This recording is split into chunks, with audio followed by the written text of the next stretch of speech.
कि बरहमा के लिखल काटे न कोई, बरहमा के लिखल काटे न कोई, उहे मिली जवन किस्मत में होई, उहे मिली जवन किस्मत में होई। ऊपर बा के तनु कमई लाप भैया, हटे न दे पर से कर जी। रोवाई जे दोसारा के आगे चल के रोई, रोवाई जे दोसारा के खुदे एक दिन रोई, उहे मिली जवन किस्मत में होई। जब ओकरा बारे में पता कोई नहीं तो रहे ना बाराती के भूत, रहे ना घर के, पता चलल शादी होता ओ करे लभर कि का कही अरे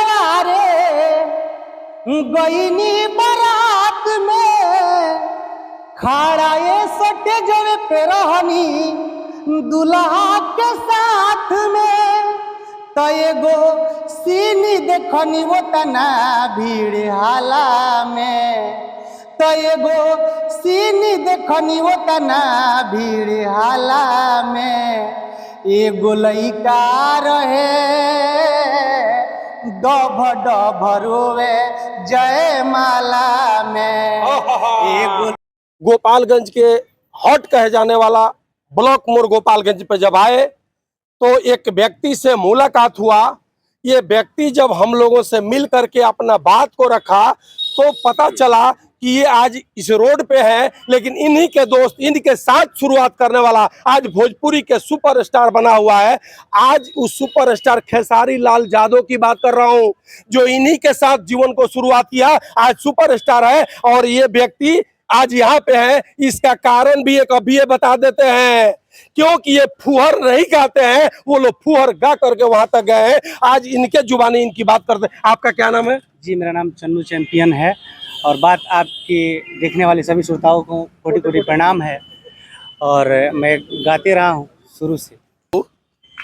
कि आपने कितना साल पहले से शुरुआत किया था ये बात? जी, 2005 से गा रहे हैं। 2005 से आपने गाना शुरू किया था।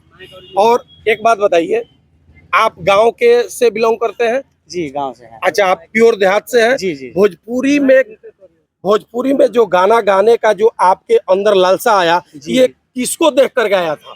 जी, आपके आइकॉन कौन है इसमें? जी, हम भरत शर्मा जी, भरत चाचा के गाने सुनते आ रहे हैं शुरू से और उन्हीं को फॉलो करते आ रहे हैं जी। और हम बचपन से ही मेरा ये शौक था कि हम जब भी गाएंगे अच्छा गाएंगे जी। साफ सुथरा गीत गाएंगे, चाहे जो भी हो जाए, जो भी हो। जब गाएंगे तो भोजपुरी का संस्कार को बचाएंगे, तभी गाना गाएंगे। वाह, क्या बात। तो कारण यही है कि आज तक हम साफ सुथरा गाते रहे और पीछे हैं।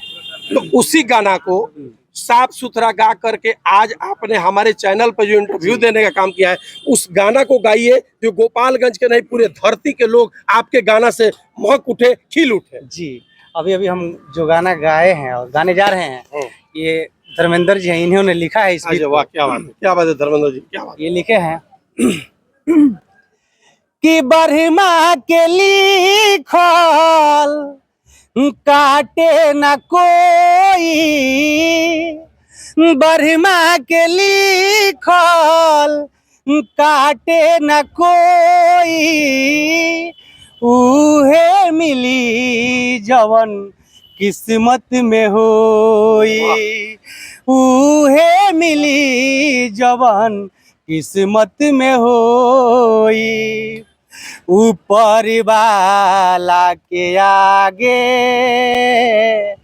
चले न केहू वो के मरजी, के तनु कमई लाप भैया, हटे न दे पर से कर जी।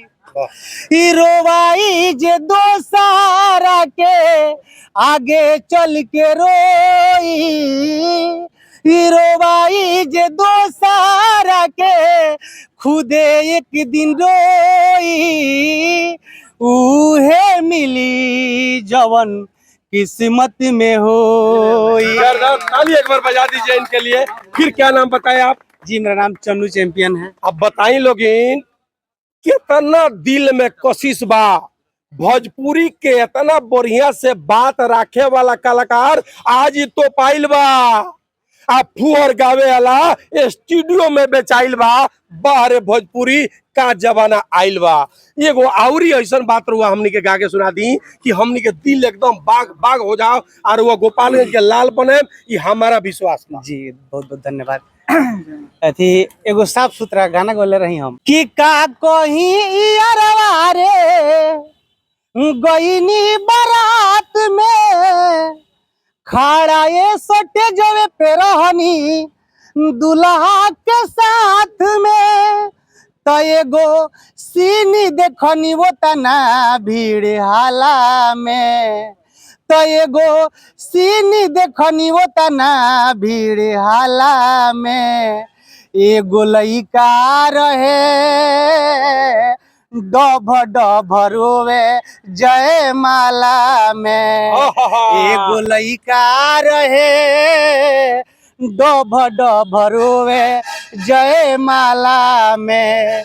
जब ओकरा बारे में पता कोई नहीं तो रहे ना बाराती के भूत रहे ना घर के पता चलल शादी होता ओ करे लभ तो रहे ना बाराती के भूत रहे ना घर के पता चलल शादी होता ओ करे लभर के उता पागल खानी घूमे रंग महला में उता पागल खानी घूमे रंग महला में एगो लइका रहे डभ डभ रोवे जय माला। अरे वाह भाई ताले, आज तो है मंदिर के लगे मजा आ गई। आप बताई लोग इतना प्रतिभा अपना बिहार में अपना गोपालगंज में बा। आई ये सब के रुआ लोग हौसला बुलंद कर दे, ये खाली कबो कबो एथी कर दे।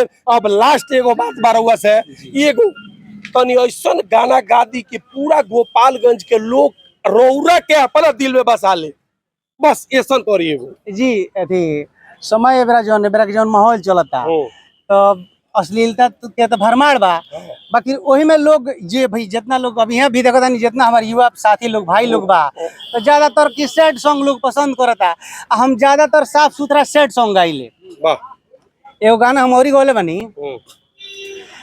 कि तनी औरी मान से हम बचपन से प्यारी कइले बानी जिए मरे के क्रिया खइलू संगही ये दिल जानी तब काहे रचावेलू मेहदिया से हाथी हो तब काहे रचावेलू मेहदिया से हाथी हो आई लीलावटा देव आई लीलावटा देव दुआरी से बाराती हो। वाह वाह वाह क्या बात दुआरी है। से बाराती हो।